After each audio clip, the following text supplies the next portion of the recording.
আসসালামু আলাইকুম রহমতুল্লাহি ওবরকাতুহু। সম্মানিত দর্শক, গত কয়েকদিন ধরে আওয়ামী লীগের মধ্যে এক ধরনের খুশির বন্যা দেখা যাচ্ছে। বিশেষ করে জনাব খলিলুর রহমান, যিনি নিরাপত্তা উপদেষ্টা রূপে নিয়োগ লাভ করার পর অনেক বিতর্ক তৈরি করেছেন। আর সম্প্রতি তিনি ভারত সফর করেছেন। সেই ভারত সফর করার পরেই দেখা গেল আওয়ামী লীগের মধ্যে একটা নিদারুণ উৎসব, উদ্দীপনা লক্ষ্য করা যাচ্ছে।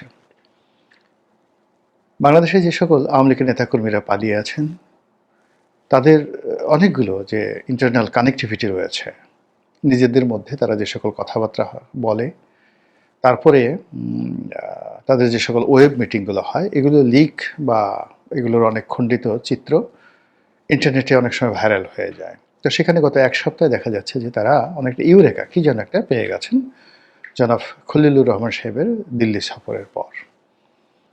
একই অবস্থা কলকাতার যে সকল আওয়ামী লীগ নেতৃবৃন্দ রয়েছেন তাদের কথাবার্তা, আর শেখ হাসিনার যে সাবেক প্রধানমন্ত্রী, ওনার যে বক্তব্য, ঝাঁঝালো বক্তব্য, এটি গত এক সপ্তাহে রীতিমতো বারুদের মতো হয়ে গেছে। পয়েন্টিভ, তারপর প্রোগ্রেসিভ, এরপরে অ্যাজ ইট ইজ, মানে তিনি প্রধানমন্ত্রী আছেন, ক্ষমতাচ্যুত হননি, খুব অল্প সময়ের জন্য তিনি বিদেশ ভ্রমণে গেছেন, ওখানে বসে তিনি শুনতে পেয়েছেন তার সিংহাসনে কেউ হয়তো বসেছে। তো ওটা শোনার পর তার যেভাবে রাগ হচ্ছে এবং যেভাবে তিনি, যাকে বলা হয়, প্রতিশোধ নেয়ার মতো ক্ষমতা রাখেন বা পারেন, অ্যাজ ইট ইজ ওইরকম একটা ভাব তার বক্তব্যে গত এক সপ্তাহ যাবৎ লক্ষ্য করা যাচ্ছে। এটা কেন হচ্ছে, কি হচ্ছে, সেই বিষয়গুলো নিয়ে আলোচনা করব। তার আগে আরেকটু বলে নেই। দ্বিতীয় যে লক্ষণ, সেটি হলো দিল্লিতে জনাব খলিলুর রহমান যে বৈঠক করেছেন, সেই বৈঠক সম্পর্কে রাষ্ট্রের পক্ষ থেকে বা খলিলুর রহমান সাহেবের পক্ষ থেকে তেমন কিছু বলা হয়েছে এরকম আমার নজরে আসেনি। কিন্তু ওখানে তিনি ছিলেন, তার সঙ্গে ভারতের কর্তৃপক্ষ ছিলেন, অজিত দোভাল ছিলেন। অজিত দোভালের সঙ্গে আবার মার্কিন রাষ্ট্রদূত ভারতে যিনি আছেন নিয়োজিত, সেই মার্কিন রাষ্ট্রদূত ছিলেন। এরকম বৈঠক হয়েছে, নানা রকম সেই বৈঠকের মানে সত্য মিথ্যা বানানো, কুৎসা, what ever maybe, does not matter. Awami লীগের যারা লোকজন রয়েছেন সোশ্যাল মিডিয়াতে, তারা এত চমৎকারভাবে তারা সেই জিনিসগুলো প্রচার করছেন, আপনি যদি শোনেন, মানে আমার কাছে মনে হয় অনেকগুলো বক্তব্য একেবারে ডাহা মিথ্যা। কিন্তু তাদের বক্তব্য শুনলে মনে হবে যে অজিত দোভাল, মার্কিন রাষ্ট্রদূত এবং জনাব খলিলুর রহমান তারা যখন বৈঠক করছিলেন, তো বৈঠকের আগে তিনজনই সেই ইউটিউবার বা কন্টেন্ট ক্রিয়েটার, তাদের সঙ্গে আলাপ আলোচনা করেছেন। সেই ইউটিউবার শিখিয়ে দিয়েছেন তিনজনকে এভাবে এভাবে কথা বলবে। তারপরে তারা আবার যেভাবে কথাগুলো বলেছেন, কথাগুলো বলার পরে ওই সময়টাতে সেই ইউটিউবার উপস্থিত ছিলেন বা তারা উপস্থিত ছিলেন, শুনেছেন। এরপরে আবার পরবর্তীকালে সেই মানে তিনজন ব্যক্তি তারা যা কিছু বলেছেন ওটার একটা লিখিত প্রতিবেদন আবার সেই ইউটিউবারের কাছে জমা দিয়েছেন। তো এইভাবে অনেকে বিশ্বাসযোগ্য করে বর্ণনা করছেন যে অ্যাজ ইট ইজ, যে সকাল 9:30 সময় খলিলুর রহমান সাহেব ঢুকলেন, তিনি ওই জায়গাতে দাঁড়িয়েছিলেন, 5 মিনিট পরে তাকে ভিতরে ডেকে নেওয়া হলো। এরপর অজিত দোভাল আসলেন, তার সঙ্গে হ্যান্ডশেক করলেন, বসে থাকলেন। অজিত দোভালের একটি চোখ পিটপিট করছিল, মুখে ছিল মুচকি হাসি। তিনি হাতটা বাড়িয়ে দিলেন হ্যান্ডশেক করার জন্য, কিন্তু পরিপূর্ণভাবে খলিল সাহেবের সঙ্গে যেন করমর্দন না হয়। হাতের প্রথম 4টি যে আঙুল, সেই আঙুলের অল্প অংশ, যেভাবে ব্রিটেনের রানী হাত বাড়িয়ে দেন হ্যান্ডশেক করার জন্য, তিনি কখনো ফুল হ্যান্ডশেক করেন নাই কারোর সঙ্গে, একমাত্র নেলসন ম্যান্ডেলা ছাড়া। ওইরকমভাবে অজিত দোভাল খলিলুর রহমান সাহেবের সাথে হ্যান্ডশেক করেছেন। তো এইরকম মানে বানানো একটা দৃশ্য আপনি কল্পনা করে চমৎকারভাবে বর্ণনা করা হয়েছে, as it is Ajit Doval তাকে বলে দিয়েছেন, বা ওই দৃশ্য তার কাছে, ভিডিও ফুটেজটা তার কাছে আছে। এরপরে কি হলো, মানে আমি গল্প বলছি কিন্তু এটা কিন্তু বাস্তবতা নয়। এরপরে কিছুক্ষণ পরে সেখানে তারা বসে রইলেন, কোনো কথাবার্তা নেই। এমন সময় মার্কিন রাষ্ট্রদূত এলেন, তারপরে তাদের আলোচনা শুরু হলো। এইভাবে গল্প চলতে থাকলো এবং সেই গল্পগুলো শুনে আওয়ামী লীগের লোকজন খুশি হলো না আসলে সেখানে কি হয়েছে সেটা তারা জানার পরে তাদের খুশি হয়েছে আমি বলতে পারবো না। দ্বিতীয় যেটি হলো সেটি হলো যে দিল্লি থেকে তিনি কাতারে গিয়েছেন। তো কাতার অনেক দিন ধরে সেই ৮০-র দশক থেকে এখন পর্যন্ত বিশ্বের অনেক গুরুত্বপূর্ণ যে রাজনীতির জটিলতা কুটিলতা রয়েছে সেগুলোর সমাধান হয় কাতারের রাজধানী দোহাতে। এবং এ ব্যাপারে কাতারের যে রাষ্ট্রীয় বিভাগ, পররাষ্ট্র বিভাগ এবং তাদের যে ইন্টেলিজেন্স বিভাগ, বিশেষ এক্সপার্ট তারা রয়েছে। তারা তালেবানদের সঙ্গে, হুতিদের সঙ্গে, ইরানের সঙ্গে, হিজবুল্লাহর সঙ্গে, তারপরে পাকিস্তানের সঙ্গে, ভারতের সঙ্গে এই বড় বড় যে ডিলগুলো হয়েছে গত কয়েক বছর, প্রায় 100% সব ডিলগুলো কিন্তু কাতারে হয়েছে। এমনকি রাশিয়ার সঙ্গে যে ইউক্রেনের যে ডিলগুলো, এটার প্রাথমিক ডিলগুলো কাতারে হয়।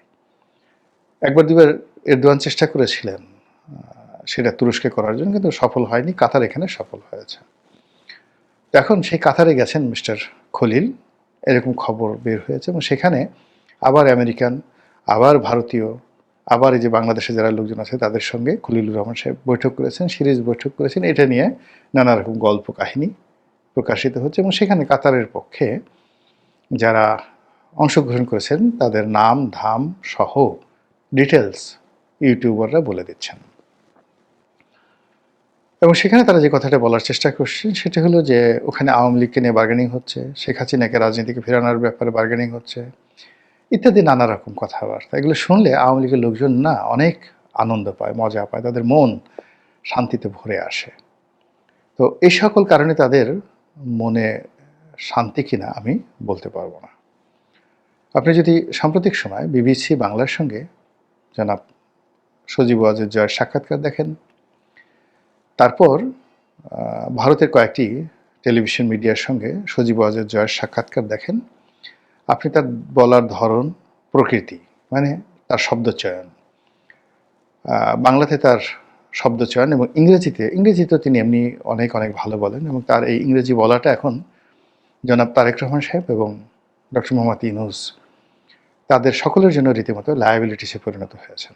এর কারণ হলো তার ইংরেজি অ্যাকসেন্ট, উচ্চারণ, প্রাসঙ্গিকতা, তার বডি ল্যাঙ্গুয়েজ এবং তার ইংরেজি বলার যে রিদম, এর ধারের কাছে নেই।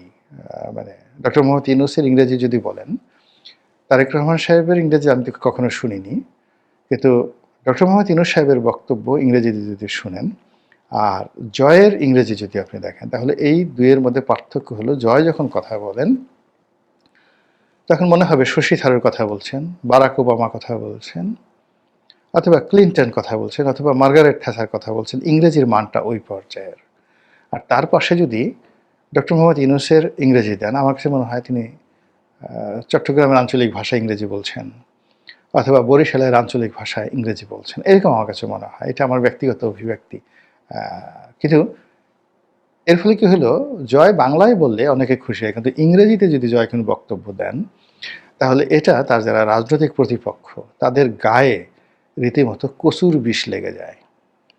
যারা এমনভাবে ইংরেজি বলতে পারে না, যারা এমনভাবে মানে যাকে বলে বিদেশি গণমাধ্যমের সাথে সাক্ষাৎকার দেওয়ার সুযোগ পায় না, তো সে সকল মানুষ কিন্তু বাংলাদেশে এই মুহূর্তে তারা খুবই ক্ষমতাধর, আগামীতে মনে করে তারা রাষ্ট্র ক্ষমতা চালাবেন, এই মানুষগুলো তাদের গায়ে রীতিমতো কচুর বিষ বা কচুর রস লেগে যায় এবং তারা জ্বলে পড়ে মনে হয় যে জয়কে যদি পেতাম ওর কান দুটো মলে দিতাম, ঠোঁট দুটো টেনে দিতাম, যে এই ঠোঁট ইংরেজি বলো কী করে।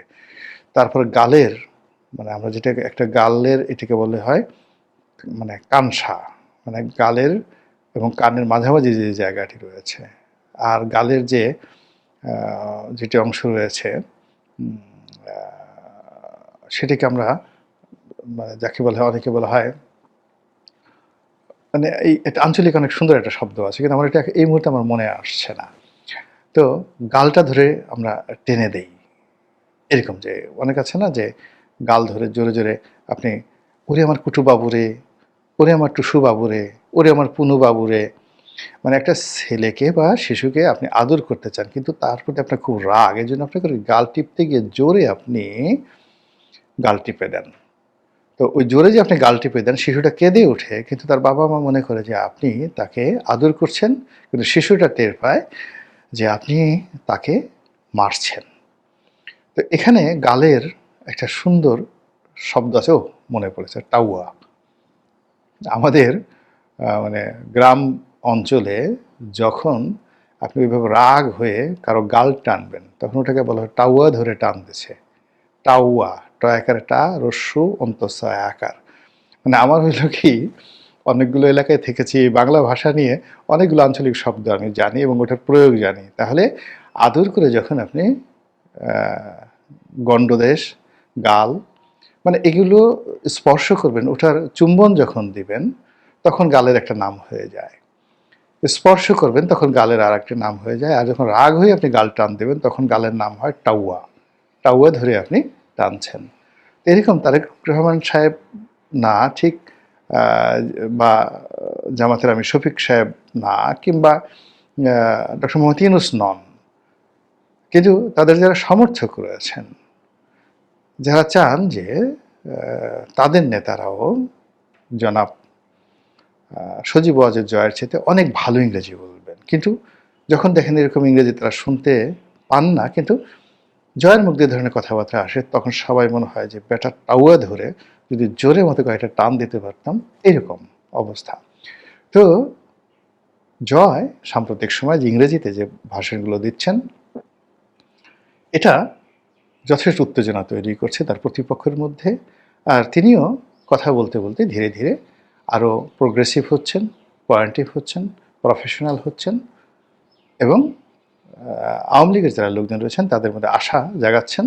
আর বিরোধী পক্ষের মধ্যে যারা প্রপার রাজনীতি করেন রাইট ওয়েতে, তাদের দৃষ্টি আকর্ষণ করছেন। গেল জয়ের ব্যাপার। সবচেয়ে যে কথাটি বলে আমি আজকের বক্তব্য শেষ করব সেটি হলো, ঢাকা শহরে আওয়ামী লীগের যারা লোকজন আছে তাদের মধ্যে দু ধরনের কথা হচ্ছে। একটা হলো রিফাইন্ড আওয়ামী লীগ, বিভিন্ন গোয়েন্দা সংস্থার এজেন্সির সাথে যোগাযোগ রক্ষা করে শেখ হাসিনার বিপরীতে একটি 111 তরিকার একটি রিফাইন্ড আওয়ামী লীগ হবে, এই কথা আকাশে বাতাসে বাংলাদেশে ভেসে বেড়াচ্ছে। আর এটারই একটা ইন্ডিকেশন জনাব সজীব ওয়াজেদ জয় বিবিসি বাংলার সঙ্গে দিয়েছেন যে বিদেশ থেকে আওয়ামী লীগের নেতৃত্ব পরিবর্তন করার চেষ্টা হচ্ছে, এবং একই কথা তিনি বলেছেন যে আওয়ামী লীগের সঙ্গে পাল্লা দিয়ে বিএনপির নেতৃত্ব পরিবর্তনের জন্য বিদেশ থেকে চেষ্টা করা হচ্ছে। এটা হলো বাস্তবতা। কিন্তু যে কথা, মানে আওয়ামী লীগের লোকজন, এটা আওয়ামী লীগের লোকজনের আতঙ্ক তৈরি করছে না, এটা বাতাসে ভেসে বেড়াচ্ছে, কিন্তু এটা কোনো, যাকে বলা হয়, কোনো ইফেক্ট নেই, সাইড ইফেক্ট নেই। এটা রাজনীতিতে কোনো, যাকে বলে, 2 পয়সার মূল্য তৈরি করছে না এই গুজবটা। কিন্তু যেটা আওয়ামী লীগের নেতাকর্মীদের মধ্যে খুশির বন্যা বয়ে দিচ্ছে, সেটা হলো কলকাতা কেন্দ্রিক যে সকল নেতারা ইন্টারনেটে বড় বড় কথাবার্তা বলেন, তারা আওয়ামী লীগের সম্ভাব্য প্রার্থীর তারা তালিকা তৈরি করছেন, মনোনয়ন তৈরি করছেন।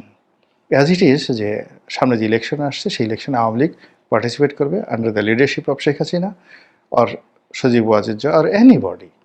আর এগুলো আওয়ামী লীগের যে সকল চিহ্নিত নেতৃবৃন্দ রয়েছেন দেশের বাইরে, যাদের হাতে এখন আওয়ামী লীগের নেতৃত্ব, তারা এখন বিভিন্ন সংসদীয় আসনে যারা বিকল্প প্রার্থী, ভালো ইমেজ যাদের রয়েছে, তাদের ব্যাপারে খোঁজখবর নিচ্ছেন, তাদের অনেকের বায়োডাটা নিচ্ছেন, অনেকের সঙ্গে কথাবার্তা বলছেন, তারা রাজি কি রাজি না, এই সমস্ত বিষয়ে কথাবার্তা বলছেন। এবং এইগুলো নিয়ে আওয়ামী লীগের যে আন্ডারওয়ার্ল্ড রয়েছে বাংলাদেশে, সেখানে রীতিমতো খুশির বন্যা বয়ে যাচ্ছে।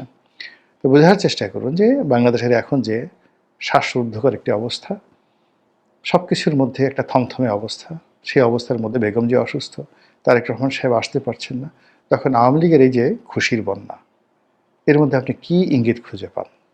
চিন্তা করতে থাকুন, ভাবতে থাকুন, আর দেখতে থাকুন যে এই বাংলায় কী কী ঘটে আগামী দিনগুলোতে। মহান আল্লাহ রাব্বুল আলামিন আমাদের সবাইকে হেদায়েত দান করুন এবং হেফাজত করুন। আসসালামু আলাইকুম ওয়া রাহমাতুল্লাহি ওয়া বারাকাতুহু।